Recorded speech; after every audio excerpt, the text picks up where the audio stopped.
Welcome to the TFO podcast, where guests get to give their thoughts, feelings, and opinions on a variety of subjects.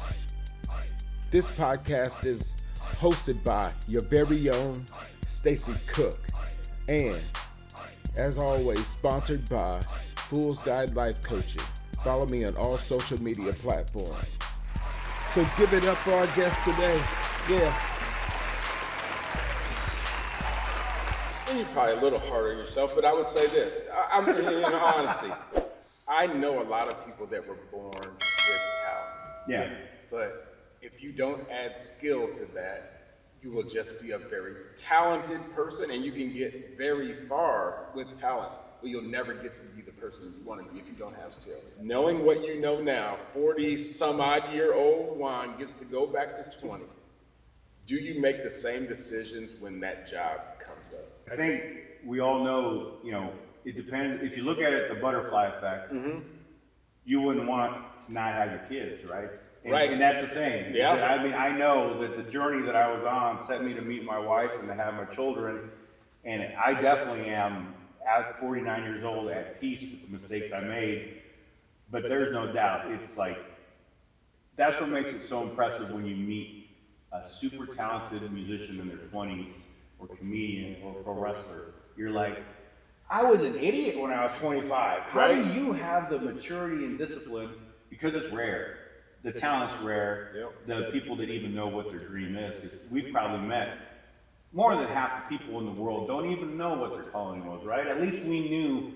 You at least know what makes you happy, what brings you joy, right? Yeah. At least you know, you have some idea what that At least I knew I had a calling and I had some talent for it, and I got to pursue it to a certain extent, and I got something out of it. So I'm very grateful for that. But yeah, I mean, it's just something I have to live with, but I just try to take those lessons, give them to my children a little bit, give them to the wrestlers at Black and Brave, and then also learn, I hope to do some more writing. I wrote my memoirs. It was a self-published book. Yep. I hope to do a little bit more writing, and the thing that scares me, that terrifies me, is the work. Because I know, I'm like, all right, you're getting ready to turn 50. So you're going to pursue this. It's going to take 10 years of your life. And easily. And it's going to be really, really hard work. Because unlike the naive Juan of 21 that thought, well, as soon as I have my first match, I'll be fine. Or as soon as I finish camp. I know now. I know better now. Yeah. I've read Chuck Berry's book. I know this is a long journey, So the idea of all the work involved is terrifying, but I know I'm in such a better position in life now because of my experience with wrestling and the mistakes I made, and the good things happened too, because I did, I trained under maybe 4 or 5 people, but there was 2 that really I connected well with. We meshed well. When you find that mentor, you realize that, right? And I mean, I'm doing a little writing for a website now, Humble Dollar, and the editor, Jonathan Clemens, he worked for the Wall Street Journal. I'm actually smart enough now because of my journey with pro wrestling to recognize, hey, this is a mentor. I need to hook up with this guy and stay connected with him. I need to stay connected with him, and this person actually sees something in you. You could be Dusty Rhodes, and there's a promoter out there that says, I didn't really like Dusty Rhodes. You know what I mean? That's fine. People pass on great talent, right? So, but when you find someone that hey, they're a true writer, and their editing makes my writing so much better. I can learn a lot from this guy, but that means I need to get to work. I was listening to a podcast, and they were talking to one of the great writers. I'm not going to throw him out there, but he says, I write 10 pages a day. It doesn't have to be good, but I need to sit down, and every day I write 10 pages. And I'm thinking about, as you talk about that, and we still have real jobs, right? So we have these other jobs. Yeah. When you think about that, that means you go home after work, and you sit in front of a keyboard, and you knock out 10 pages a day to be that person. That's that same work that comes with this, or with music, or with being a comedian, or whatever that is. 10 pages a day just seems so far out when you have kids. With no guarantee of success. Exactly. Either. But also, if you're that young person and if you're at Black and Brave and you're not married and you don't have kids and you got a high school diploma, you can work part-time and you can And also you have the energy of youth, Yeah, right? for sure. We don't have the energy We don't. anymore that we used We to don't. have. I don't. No. I used to get off work 3 to 11s when I was even in my early 30s, and I'd go work out, or I'd go work on a rental house, paint, do stuff for 3 hours. And I wrote my book that way. I would get off 3 to 11s, and I'd write for 3 hours, you know? That energy is gone, so you have to manage your time. And, you know, you put all that work in, and you're wondering, well, am I being delusional? Just like the pro wrestler. Am I really talented?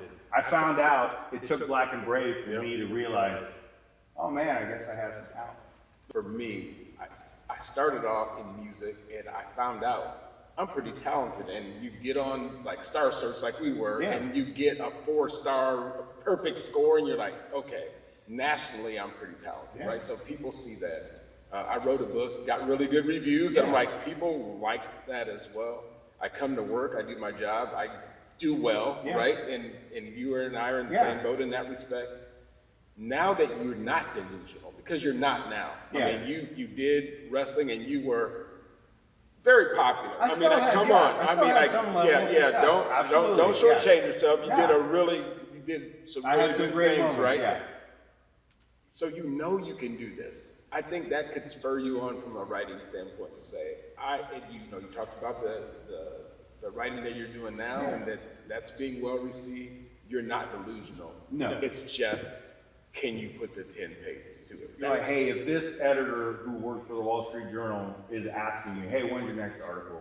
There's something there. There's something there. He's saying, hey, look, I got plenty of people who can write about this, but you're a unique person, you got a different perspective, you know. So, yeah, I mean, I think there's a little bit more of a confidence there, and then knowing that you made some mistakes, and you can learn from those mistakes. You're in a lot better spot, and we're still young. You know? Oh yeah, we're still young. We still got plenty of time. Yeah. Well, I think so. Yeah. And some of it too is honestly, I mean, I wrestled till I was 49, and I was very proud of having that longevity and being, it was an artist friend of mine I was talking to last week, and she said, I never thought of that, Juan. You weren't in there with your equals. You weren't in there with another 49-year-old man. No. I was in there because one of the reasons I started to realize, I knew obviously the journey was ending, but still I got in the ring with the guy who was in the Marines for 8 years. He was going to be a drill sergeant. Right. I remember you were patiently trying to explain to me why you were not going to play flag football anymore. And I couldn't understand what you were trying to tell me. But I finally began to understand. But here I am getting ready to wrestle this guy who was in the Marines for 8 years, going to be a drill sergeant, and now he's pursuing pro wrestling. And he likes me. He respects me. He's exactly what you think a Marine would be. He's from Alabama. He's yes, sir, yes, Juan, whatever you want, yes, Juan. But you get him in front of a fired up crowd when his dream is to be a pro wrestler, and he's in great shape. 6'1", strong as a bull, 500-pound deadlift. It's like, hey! We already have everybody. I'm having a tiger by the tail, you know. But still, I still had that pride of, hey, I can still move, I can still go, and it was all from keeping myself in shape and keeping my weight under control. That's key. I see that here at work. You've done a good job. Yeah. I mean, seriously, you look about like you did 10 years ago. Pretty similar, yeah. For sure. And I still was moving good. And the young guys were they were genuine. They said, man, Juan, I wish I can't move as good as, some of the guys weren't as athletic. They're like, you move really good in the ring, you can still move good. And I took a lot of pride in that, but it was still a very physical young man sport, and it was time. Writing seemed more appealing. Now, do you see the things that you learned from wrestling? Do you see those skills being able to be applied with what you do at work? I mean, is there some carryover to, even if it's just the discipline of working out or the things that you had to do that, how does that translate into the rest of your life? I think here at work, it's just thinking long term. Okay. Like when I go to work, it's just knowing, I read a great book, where this author talked about resistance and how that hurts an artist. That's what the artist always has to fight. You wake up every day and you're like, I don't want to write 10 pages. Yeah, that's right. I don't want to go to the gym. But he said one thing you can look at is your regular job and draw some inspiration from there. You still go there even if you don't feel like going there, That's right. Even if hey, it's cold out there, I got to work outside a lot today, but I still am going to go. That discipline that you get from your regular job, you can draw on that to sit down and say, I'm going to write these 10 pages. Right. You know, working out and going to the gym, I go 4 days a week. And 2 or 3 days of the week, easy for me to go. I love it, I enjoy it. But there's always one day where I got to draw on that discipline that says, hey, you know what, I'm gonna go. As far as from work, there's been times, you know, I'm a pretty quiet guy for the most part, introverted. But you know, I think I do surprise sometimes when people don't know me that well, new leaders or new workers, if they see me talking sometimes, you know, they're like, wow, you're pretty good at getting your point across. Well, yeah. Yeah, because I stand up and say, yeah. Yeah. But the thing too is just putting on a show. I think that people want to be entertained. People want to be told a story. You learn that from pro wrestling. You can do all these crazy moves, but people want a story. And the good guy and the bad guy tell a story. And the wrestling match is a 3-act play. You know, the good guy starts off and he shows his great moves and he's out wrestling the bad guy. Then the bad guy cheats and does something dastardly, and then he's got. And we got to do the. Yeah, you got the second act, and then the third act, and then there's the finish. You know, so telling a story is something I learned from pro wrestling, showmanship. There was a wrestling promoter that said, you know, you got to sell the sizzle. You can have great steak, and you know, as workers, you know, we have to do evaluations, and we do our, you know, our DPRs, different stuff. You know.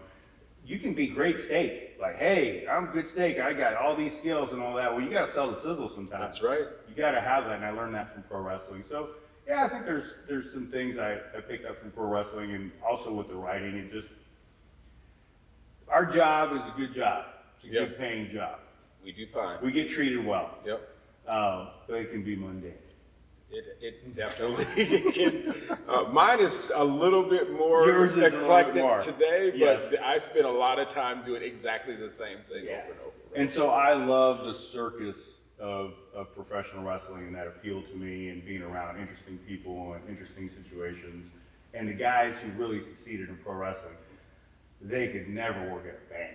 You know, it's not gonna just happen. like great musicians, right? Yeah. You put them out there filling drums, and It's not gonna work. It's not gonna work. They're a rambling man, right? They're Rolling Stones. So that's what I love about pro wrestling, and I hope, and I think writing will give me some of that too. I like being around interesting people, and one aspect of wrestling I didn't get either was, you know, I got to travel the Midwest, but I didn't get to travel the world. Dang it! You know, I didn't get to see some of these. Even the guy that trained me, that got in the ring and actually wrestled with me, he was in WWE for like 6 months. But he wrestled opening match at Madison Square Garden. Wow. And then he did a tour in Europe, and he got to see London and Ireland. I'm like, hey, that's great, you know. And he's proud of that. He's like, hey, how many people can say they wrestled at Madison Square Garden? Not many people. So I'm going to miss that aspect of pro wrestling. And being around, we're around young people here at work. You know, the demographics change, and I'm unusual. I like millennials. I like millennials. I really enjoy being around young people, and maybe it's just the people. We have a good, high quality group of employees here, right? So we get the cream of the crop of many folks. So maybe I'm not getting the true breadth of millennials, but the ones I get to work with, I enjoy being around. And the we vetted those folks. That's right. They're not getting inside the plant. Yeah. And being that around the people of Black and Brave, I'm still going to go there. Seth Rollins is so nice. He's like, Juan, you can work out here anytime you want. And, you know, they almost patted me on the head. They're like, if you want to come in and just hit the ropes for old time's sake, you know? And I was like, they were telling me that a year ago, and I'm like, that sounds so silly. And now, you know what, I might go in there and just hit the ropes sometime. Yeah. But I love being around young people who are chasing their dream. You know, it's fun, and being able to help them out. And the same thing here at work, when people get the job here, you know, they're excited, they want to learn. That's a fun aspect of the stage in life we're in. You know, I love having matches with those young wrestlers, and they walked out like, hey, I learned a little bit. And hey, wow, that's what it's like to wrestle a good guy who the crowd really likes. That's a lot easier, you know. Yeah. They were trying to tell me that in school, but I didn't quite understand until I got in the ring and experienced that. So no, you just did a life coaching commercial. Oh, really? I mean, really, when you're talking about, I've gotten to the point where I like those young kids. I want to help them. I want to see them win. I want to, if I can offer them something to help them win, that's really what life coaching is the same. and you see me do it at work. Yeah. People come in and ask me, hey, I'm trying Yeah. to get this new job. What do I need to do? Can you help me with this? Yeah. It's the same thing. And Yeah, you help me out too. Yeah, exactly. Yeah. whether I get paid from work or get paid in my business Yeah. or do it for nothing, it doesn't matter to me because I feel like I'm winning Yeah. because you're winning. I had a mask versus hair match Okay? just 3 weeks ago. Máscara contra cabellera. First time ever in the state of Iowa. History we made. Okay. 2 Hispanic, Spanish-speaking guys, Mexican-American guys having a match. Mask versus hair. So those are famous in Mexico. And Kevin, my opponent, Corn Boy, he has an obsession with corn. He's one of those millennials. And we were a tag team forever. And we were tag champs and everything. And he was always doing cartwheels in the ring and obsessed with corn and just screwing around. Kind of like some of the guys we work with that are a little young. Yeah. You're like, well, you can't Sit- be sit- serious for yeah, a sit moment. down Yes, already, can't yeah. you be serious? So we had a falling out. And we ended up having some matches against each other. That never happened in pro wrestling, right? Tag Never. partners, yeah. No. So I challenged him. We had some matches, and I had a mask versus hair, and he won.